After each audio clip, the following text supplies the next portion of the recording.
اعلی حضرت مفتی اعظم حجت الاسلام بریلی تجھے سلام۔ چلیے بسم اللہ الرحمن الرحیم۔ والوضع ما سبق میں یہ بیان فرمایا کہ لفظ کا استعمال اپنے معنی موضوع لہو میں ہو تو حقیقت اور غیر معنی موضوع لہو میں ہو تو مجاز، یہ بیان فرمایا۔ لفظ کا استعمال معنی موضوع لہو میں ہو تو حقیقت ہے اور غیر معنی موضوع لہو میں ہو تو مجاز ہے۔ اب سوال یہ کہ وضع کسے کہتے ہیں؟ موضوع لہو ہے یا غیر موضوع لہو، یہ بات تو بات کی ہے، پہلے یہ معلوم ہو کہ وضع کہتے کسے ہے۔ اس لیے مصنف علیہ الرحمت والرضوان نے یہاں پر وضع کی تعریف کی ہے۔ فرمایا والوضع تعیین اللفظ للدلالة على معنى بنفسه۔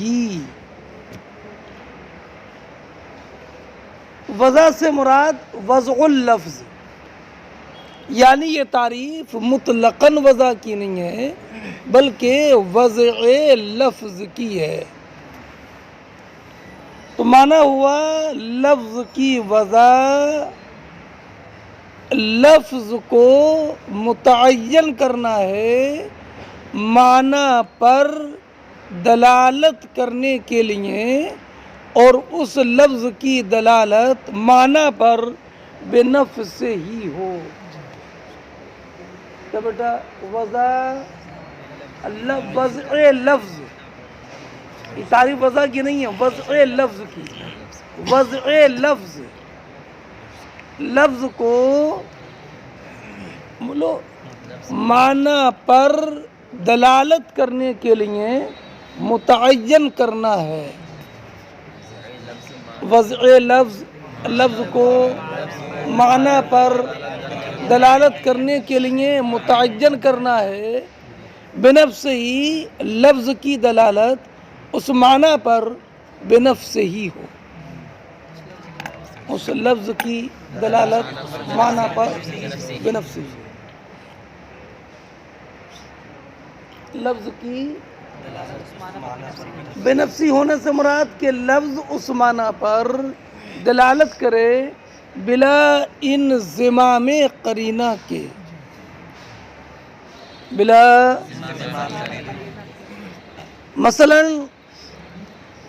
ضرب نصر زید بکر خالد الکتاب وغیرہ، یہ سب کلمات اپنے معنی پر دلالت کرنے کے لیے متعین کیے گئے ہیں، اور ان الفاظ کی دلالت اپنے معنی پر بنفسی ہے، یعنی بلا قرینہ منضمہ کے، بلا انضمام قرینہ،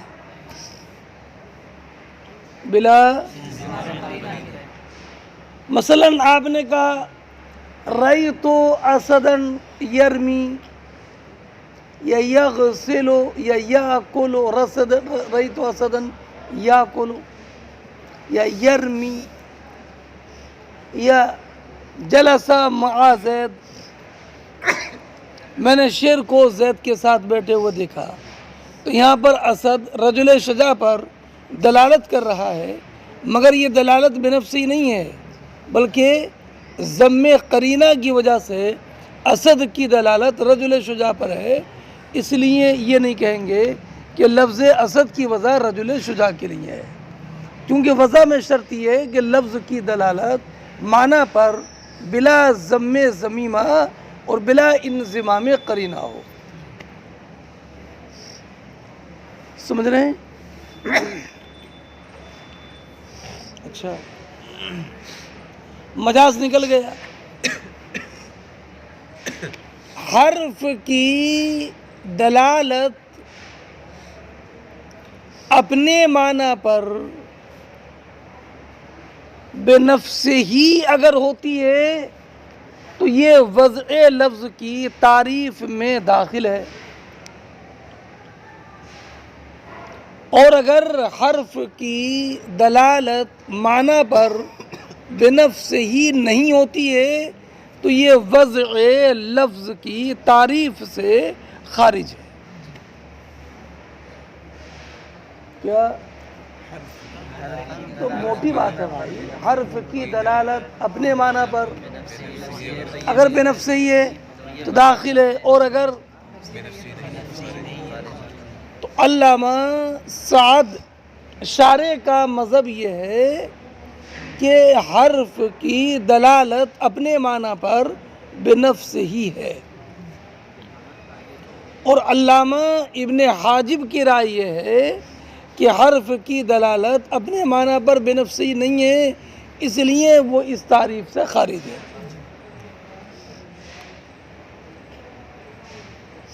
سنیں فیض عارفی سننا ہاتھ دکھا رہے ہو کیا؟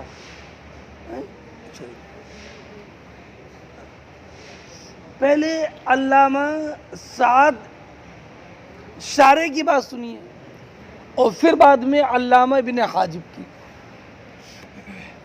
علامہ سعد تفتزانی علیہ الرحمۃ والرضوان یہ ارشاد فرماتے ہیں کہ دلالت بے نفس ہی کا معنی پہلے آپ سمجھو، اور دلالت بے نفس ہی کا معنی سمجھ کر پھر آپ فیصلہ کرو کہ حرف کی دلالت معنی پر بے نفس ہی ہے یا نہیں. تو فرماتے ہیں کہ دلالت بے نفس ہی کا معنی یہ ہے کہ اس معنی کو سمجھنے میں تعیین کا علم کافی ہو. کیا؟ کہ جب لفظ بولا جائے تو معنی مفہوم ہو جائے، لفظ بول کر معنی سمجھنے میں علم تعیین کافی ہو. سنے بیٹا، مثلا سامع کو معلوم ہے کہ لفظ اسد حیوان مفترس کے لیے خاص کیا گیا ہے، متعین کیا گیا ہے. معلوم ہے کیا کہ لفظ اسد حیوان مفترس کے لیے متعین کیا گیا ہے، یہ معلوم ہے. تو لفظ اسد جب اس کے سامنے بولیں گے تو وہ حیوان مفترس سمجھے گا. تو اطلاق لفظ کے وقت میں فہم معنی ہو جائے، یہ ہے دلالت بنفس ہی کا معنی. بھائی ذرا علمی بحث ہے، تھوڑی ذرا مشکل ہے، تھوڑا تعاون کرو. کیا کہ دلالت بنفس ہی کا معنی عند الاطلاق، لفظ بولنے کے وقت میں معنی مفہوم ہو جائے. کب؟ جب کہ سامع کو یہ معلوم ہو کہ یہ لفظ اس معنی کے لیے متعین کیا گیا ہے. نہیں سمجھے؟ اب ذرا جملہ مختصر کرتا ہوں کہ دلالت بنفس ہی کا معنی یہ ہے کہ علم تعیین کافی ہو عند الاطلاق معنی سمجھنے کے لیے. اللہ کبیرہ، جملہ پھر پڑھاؤں گیا، سمجھ گئے؟ دلالت بنفس ہی کا معنی عند الاطلاق فہم معنی کے لیے علم تعیین کافی ہو. کیا؟ عربی تو جانتے ہو گے نا، معنی لفظ بول کر معنی سمجھنے کے لیے ہے نا لفظ کے اس معنی کے لیے متعین کرنے کا علم کافی ہو، یہ مطلب ہے دلالت بنفسی کا۔ سنیں، جب یہ معنی بتاؤ گے تو لفظ کی حرف کی وضع پر بھی یہ وضع لفظ کی تعریف صادق آئے گی۔ کیا؟ حرف کی وضع حرف پر وضع لفظ کی تعریف صادق آئے گی۔ کس پر کیا صادق آئے گا؟ وضع حرف پر وضع لفظ کی تعریف صادق آئے گی۔ کیسے؟ جیسے آپ نے زید سے ذات زید کو سمجھا، عمر سے ذات عمر کو سمجھا، خالد سے ذات خالد کو سمجھا، ایسی آپ نے فی سے ظرفیت کو سمجھا، علا سے استعلا کو سمجھا، من سے ابتدا کو سمجھا۔ سمجھے نہیں سمجھے؟ ارے کچھ سمجھ رہے ہو یا نہیں؟ کہ عند الاطلاق لفظ کے بولنے کے وقت معنی مفہوم ہو جائے، کس کو؟ جو کہ عالم وضع ہو، یہ دلالت فی نفسی کا معنی۔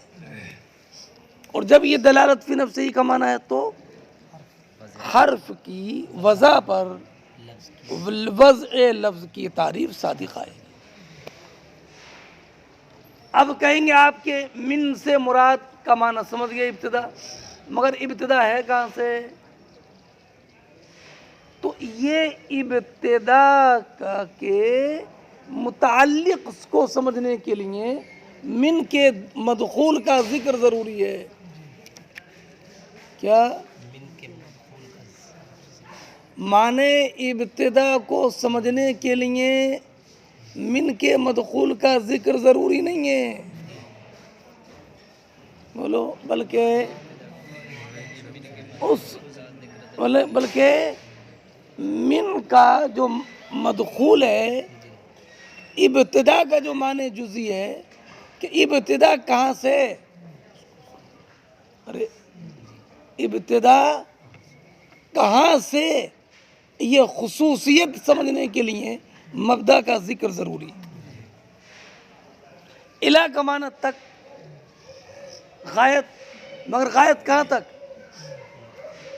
جیسے الی المسجد، الی المدرسہ، الی البیت، تو یہاں پر البیت یا المسجد یا الحجرہ ہے، اس کا ذکر جو ضروری ہے، یہ من کا معنی سمجھنے کے لیے ضروری نہیں ہے، بولو، بلکہ اس معنی کا جو جزئی خاص ہے اس کو سمجھنے کے لیے ضروری ہے۔ ورنہ تو لفظ من بول کر اس کا معنی سمجھیں گے ابتدا، الا کا معنی سمجھیں گے انتہا، علا کا معنی سمجھیں گے استعلا، فی کا معنی سمجھیں گے ظرفیت، تو عند الاطلاق معنی مفہوم ہو تو گیا، اور کیا چاہیے وضع کے اور وضع لفظ کے لیے؟ یہ تو وضع لفظ ہے، سمجھئے بیٹا؟ تو یہ توضیح علامہ سعد کے مذہب پر ہے، جو یہ کہتے ہیں کہ وضع حرف پر صادق آتی ہے وضع لفظ کی تعریف۔ علامہ ابن حاجب فرماتے ہیں کہ نہیں، وضع حرف پر وضع لفظ کی تعریف صادق نہیں آئے گی۔ کیوں؟ اس لیے کہ حرف کی تعریف ہے الحرف ما دل علی معنی فی غیرہ، تو فی غیرہ میں جو فا ہے یہ برائے سببیت ہے، اے بے سبب غیرہ۔ تو اب ان کے نزدیک حرف کا معنی، حرف کسے بولیں گے؟ حرف کلمہ ہے جو دلالت کرے اپنے معنی پر، مگر اپنے معنی پر دلالت کرنے کی شرط ہے بے سبب غیر ہی، اس کے غیر یعنی اس کے متعلق کا ذکر شرط ہے۔ تو علامہ ابن حاجب کے نزدیک حرف کی دلالت معنی پر ہے لیکن ایک شرط کے ساتھ. وہ شرط کیا؟ اس کے متعلق کا ذکر.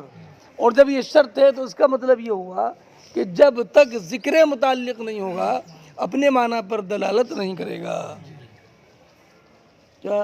جب تک اس کے متعلق کا ذکر نہیں ہوگا وہ اپنے معنی پر دلالت. یہاں پر حرف کی اپنے معنی پر دلالت بے شرط ذکر المتعلق ہے.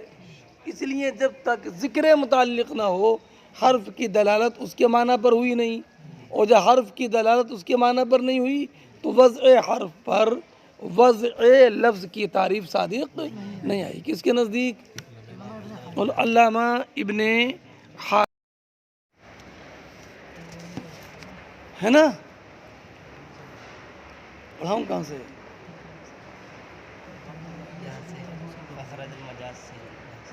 فخرج المجاز دون المشترک. ملا کیا؟ مجاز اب بھی نہیں چل لیا کیا؟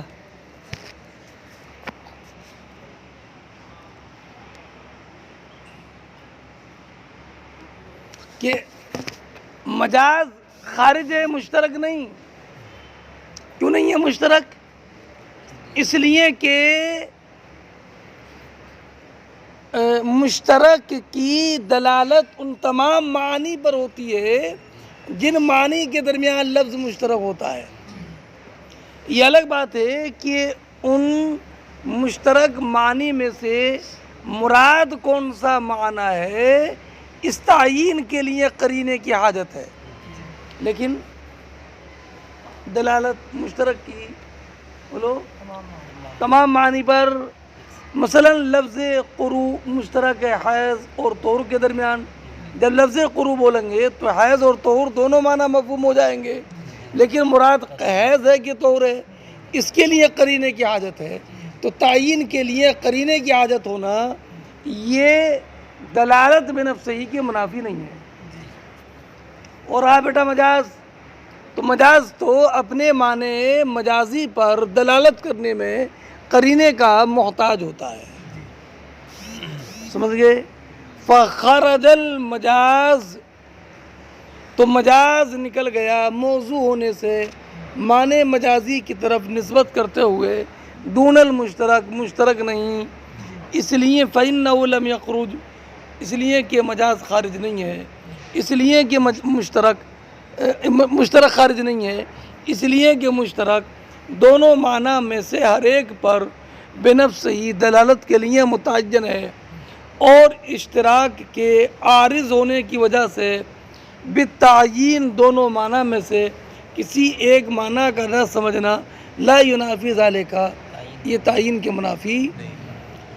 تو قرو مثلا کبھی معین کیا گیا طہور پر دلالت کرنے کے لیے اور کبھی ہے نا حیض پر دلالت کرنے کے لیے. فیکون موضوعاً تو یہ لامعالی موضوع ہوگا. ہاں بہت سارے نسخوں میں بجائے دون المشترک کے دون الکنایا ہے تو معنی کیا ہوگا؟ مجاز خارج ہے کنایا نہیں ہے نا کنایا نہیں. تو بعض علماء نے اس عبارت کو صحیح کرنے کے لیے یہ کہا کہ ٹھیک ہے مجاز کی وضع کی تعریف سے مجاز خارج ہے مشترک بھی خارج نہیں ہے اور کنایہ بھی خارج نہیں ہے. کنایہ بھی وضع لفظ کی تعریف میں داخل ہے. تو دون المشترک کہو تو بھی صحیح ہے اور دون الکنایہ کہو اس لیے کہ مشترک بھی وضع کی تعریف میں داخل ہے اور کنایہ بھی وضع کی تعریف میں داخل ہے. لیکن علامہ سعد نے اس کا رد بلیغ کیا ہے. بیٹا ذرا توجہ رکھنا تو رد سمجھ جاؤ گے انشاءاللہ. کنایہ کا معنی کیا بتایا میں نے کہ لفظ کا استعمال معنی موصول ہو کہ لازم میں ہو. مثلا رأیت اسدا یرمی رأیت اسدا یرمی میں اسد سے مراد معنی موصول ہو کا لازم ہے رجل شجاع. بیٹا ذرا بہت توجہ کے ساتھ سننا. کیا رأیت اسدا یرمی میں اسدن، اسدن سے مراد، ارے بولو، معنی موصول لہو کا لازم، لازم کیا؟ شجاع، رجل شجاع نہیں، شجاع، اللہ اکبر کبیرہ. ارے رأیت اسدن یرمی الحجارہ، ہے نا؟ رأیت اسدن یقرأ الکتاب، تو یہاں پر یہ کنایہ ہوا نا. اسد سے مراد اس کے معنی موصول لہو جو حیوان مفترس ہے اس کا لازم، لازم کیا؟ شجاع مراد ہے. کیا سمجھے؟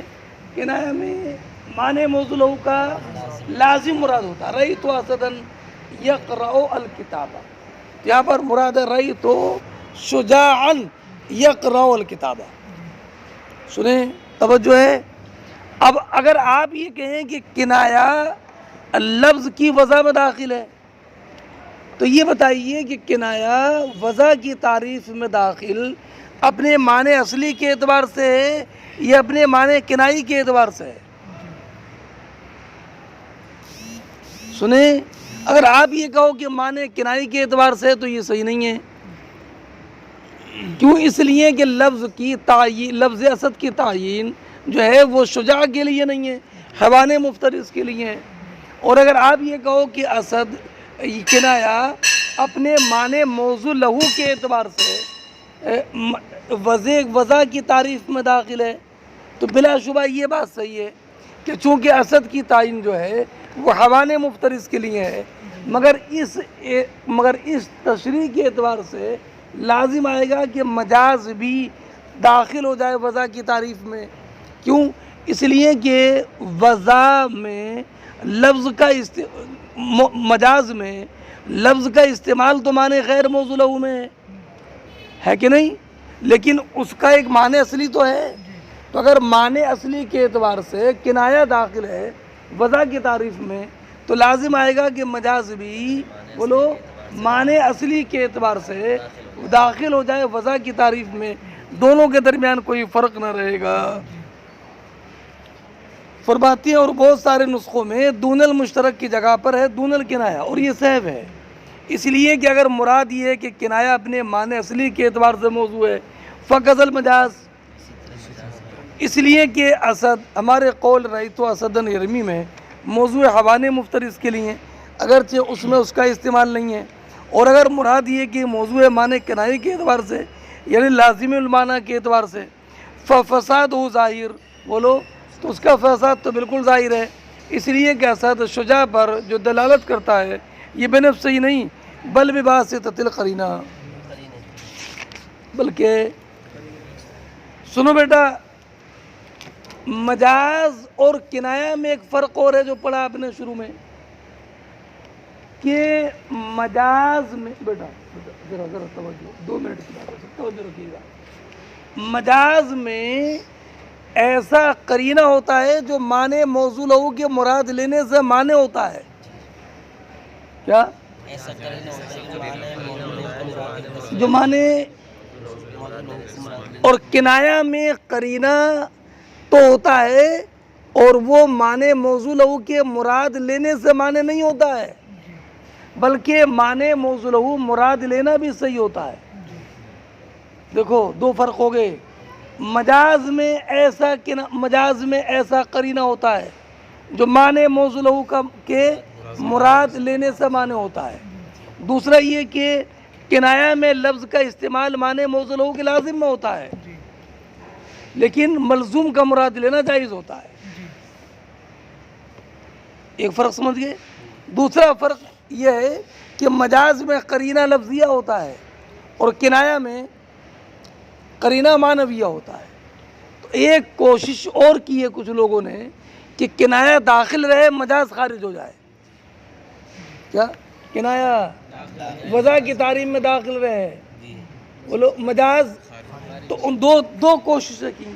انہوں نے کہا کہ مراد یہ ہے کہ معنی موصول لہو کے مراد لینے سے ایسا قرینہ ہو، کیا معنی موصول لہو کے مراد نہ ہونے پر ایسا قرینہ ہو جو معنی موضوع لہو کے مراد لینے سے معنی ہو. کیا اللہ اکبر کبیرہ. دلالت بنفس ہی کا مطلب یہ ہے کہ ایسا قرینہ نہ ہو جو معنی موضوع لہو کے مراد لینے سے معنی ہے.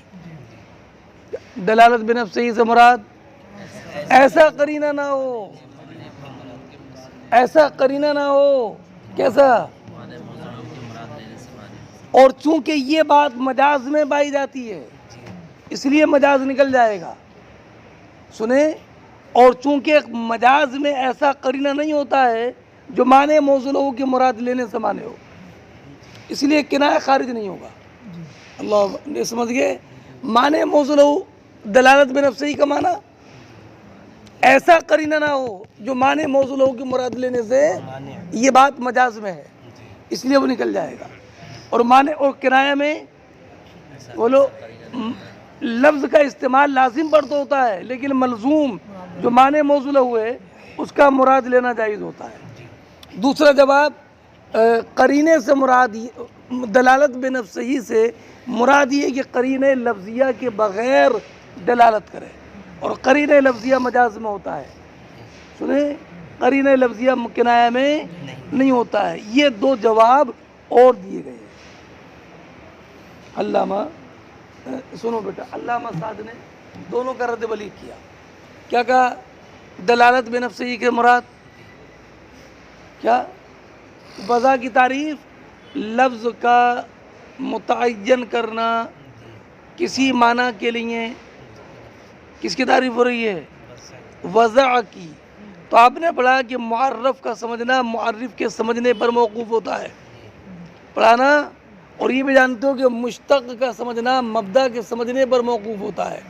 قائم کب سمجھو گے؟ جبکہ قیام سمجھو. عالم کب سمجھو گے؟ جبکہ علم کو سمجھو, ہے کہ نہیں؟ تو تعریف کس کی ہو رہی ہے؟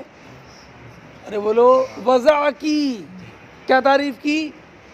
کہ لفظ کا متعین کرنا معنی پر, معنی کے لیے, کہ تاکہ لفظ دلالت کرے بنفس ہی, ہے نا. تو وضع کا سمجھنا تعریف کے سمجھنے پر موقوف. اور بنفسی کسے کہیں گے؟ کہ لفظ کی دلالت ایسے قرینے کے بغیر ہو جو قرینہ کے موضوع لہو کے مراد لینے سے معنی ہو, جو قرینہ کے معنی موضوع لہو کے مراد لینے سے معنی ہو. تو یہ بھی تو تعریف کا جز ہو گیا.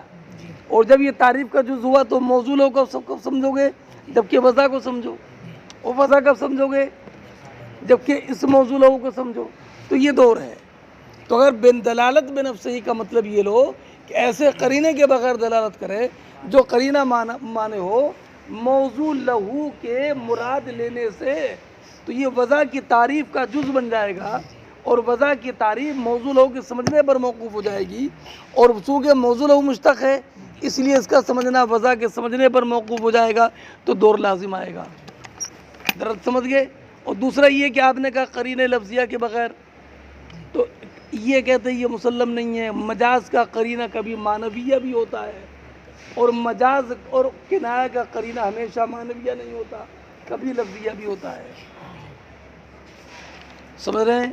فرماتے ہیں لا یقال, یہ نہ کہا جائے کہ معنی فی دلالت فی نفسی کا معنی یہ ہے کہ بغیر اس قرینے کے ہو جو معنی موضوع لہو کے مراد لینے سے معنی ہو, یہ بغیر قرینے لفظیہ کے.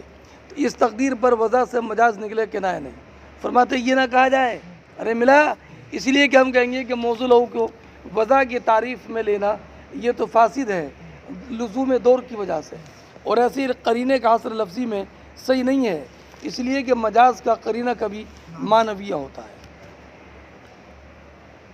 سنے بیٹا, اب ایک اور اعتراض, ایک اور تشریح یہ ہے کہ مطلب یہ ہے کہ مجاز کی تعریف سے حقیقت کی تعریف سے, ارے یہ نا فخرج المجاز دون المشترک, ارے ملا نہیں ملا کیا؟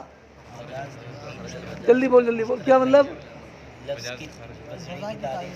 وضع کی تعریف سے مجاز نکلے گا, کنایہ نہیں. فرماتے ہیں کس کی تعریف سے؟ فرماتے ہیں یہ مت کہو وضع کی تعریف سے، بلکہ مطلب یہ ہے کہ حقیقت کی تعریف سے مجاز نکلے گا کہ الحقیقت ما يدل الحقیقت والکلمۃ المستعملہ فیما وضع علی فخرج المجاز، اس سے جوڑو اس کو. ارے اس کو جوڑ لیا ہے حقیقت سے، کیا معنی ہوگا؟ حقیقت کی تعریف سے مجاز نکل گیا، کنایا نہیں. یہ کہو. ارے وضع سے مت جوڑو. کیا؟ تو فرماتے ہیں یہ چل سکتی ہے مگر چلے گی یہ بھی نہیں. کیوں؟ اس لیے کہ میں نے بتا دیا ہے کہ کنایا کا استعمال جو ہے وہ معنی موضوع لہو میں نہیں ہوتا ہے بلکہ لازم میں ہوتا ہے. اور جب استعمال لازم میں ہے تو استعمال جیسے مجاز کا معنی غیر معنی موضوع لہو کے غیر میں ہے، ایسے استعمال کنایہ میں بھی معنی موضوع لہو کے غیر میں ہے. اللہ اکبر کبیرہ. ارے یہی بات نہیں چلی نا؟ کیوں نہیں چلی؟ اس لیے کہ جیسے کہ لفظ کا استعمال معنی غیر موضوع لہو میں اس لیے حقیقت نہیں ہے، ایسے کنایہ میں بھی لفظ کا استعمال معنی موضوع لہو کے لازم میں معنی موضوع لہو میں نہیں ہے، اس لیے وہ بھی خارج. فرماتے ہیں یہ نہ کہا جائے کلام کا معنی یہ ہے کہ وضع کی تعریف سے نہیں بلکہ حقیقت کی تعریف سے مجاز خارج ہے، کنایہ نہیں. اس لیے کہ کنایہ بھی حقیقت ہے، جیسے کہ صاحب المفتاح نے کہا ہے. لن نقول، اس لیے کہ ہم کہیں گے کہ یہ فاسد ہے مصنف کی رائے پر. اس لیے کنایہ مصنف کے نزدیک استعمال معنی موضوع لہو میں نہیں ہے بلکہ استعمال معنی موضوع لہو کے لازم میں ہے، ملزوم لہو کے مراد لینے کے جواز کے ساتھ. ملزوم کا مراد لینا جائز ہے وہ الگ بات ہے، مگر لفظ کا استعمال اس میں نہیں ہے، استعمال تو اس کے لازم میں ہے. وہ سہجی بولے زیادہ لہذا اور اس کی ذات